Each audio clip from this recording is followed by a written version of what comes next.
Waste decomposer கரைசல் எப்படி பண்ணலாம்னு பார்க்கலாங்களா? இதுக்கு தேவையான பொருள்னு பார்த்தீங்கன்னா 50 கிராம் OWDC ஒரு பேக்கெட் ஒன்று வேணுங்க. அதுக்கப்புறம் பார்த்தீங்கன்னா இப்போ பேக்கெட்டில் தான் வருது, பவுடர் ஃபார்மில் தான் வருது. 4 கிலோ 2 கிலோ நாட்டு சக்கரை தான் சொல்லியிருப்பாங்க. ஸோ உயிர் பெருக்கம் அதிகம் எடுத்தணும்னா 4 கிலோ நாட்டு சக்கரை பயன்படுத்திக்காங்க. 196 லிட்டர் தண்ணி, 4 கிலோ நாட்டு சக்கரை, 50 கிராம் OWDC நம்ம பயன்படுத்தினா போதுமானது. சுத்தமான கிணத்து தண்ணிங்க. அப்படி இல்லாதவங்க போர் தண்ணி கூட நீங்கள் எடுத்துக்கலாம். குளோரின் கலக்காத தண்ணியை நீங்கள் பயன்படுத்தணுங்க. இது எப்படி தயார் பண்ணுறது அப்படின்றத வெரி சிம்பிளுங்க. கரைசலை வந்து நீங்கள் தயார் பண்ணுறதுக்கு இடம் வந்து பார்த்தீங்கன்னா சுத்தமான இடமா இருக்கணும், சமமான இடமா இருக்கணும், நிழலான இடமா இருக்கு. சரிங்களா? அது மாதிரி இடத்துல வச்சு தயாரிக்க பாருங்க. இதுக்கு PVC பைப்பில் பார்த்தீங்கன்னா 2 இன்ச் அளவில் நீங்கள் வந்து டபுள் எண்ட் கேப் போட்டுக்காங்க. ஸோ இந்த முறையில் பண்ணக்குள்ள நம்மளுக்கு புழு வரதை தடுக்க முடியும். நல்லா கழுவி சுத்தமா எடுத்து பயன்படுத்துங்க.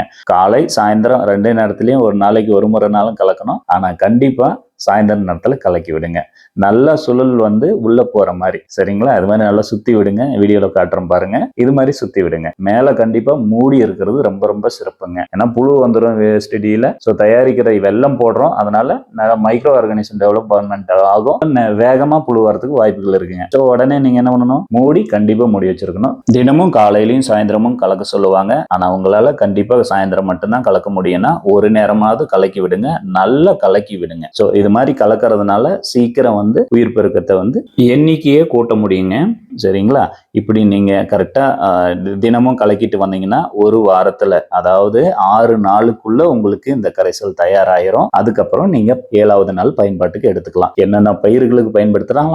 தோட்டக்கலை, வேளாண்மை பயிர்கள், மர வகை பயிர்கள், எல்லா வகை பயிர்களுக்கும் நீங்க பயன்படுத்தலாங்க. நிச்சயமா அனைத்து உழவர்களும் வேஸ்ட் டீகம்போசரை பயன்படுத்துங்க. நல்ல மகசூல் பெறுங்க. ஒரு ஏக்கர் அப்படின்னு பாத்தீங்கன்னாவே 3 இருந்து 5 லிட்டர் தாராளமா கொடுக்கலாம். மினிமம் வந்து 3 லிட்டர், மேக்சிமம் வந்து 5 லிட்டர் அது மாதிரி அளவுல நீங்க கொடுக்கலாம். மேல் வழியாவும் தெளிக்கிறாங்க, ஆனா தர வழியா கொடுக்கறது சிறப்புங்க. இந்த வேஸ்ட் டீகம்போசர் பயன்படுத்துறதுனால என்னென்ன நன்மைகள் தெரியுங்களா? மண்ணுல நுண்ணுயிர் செயல்பாட்டை வந்து அதிகரிக்க செய்யுங்க.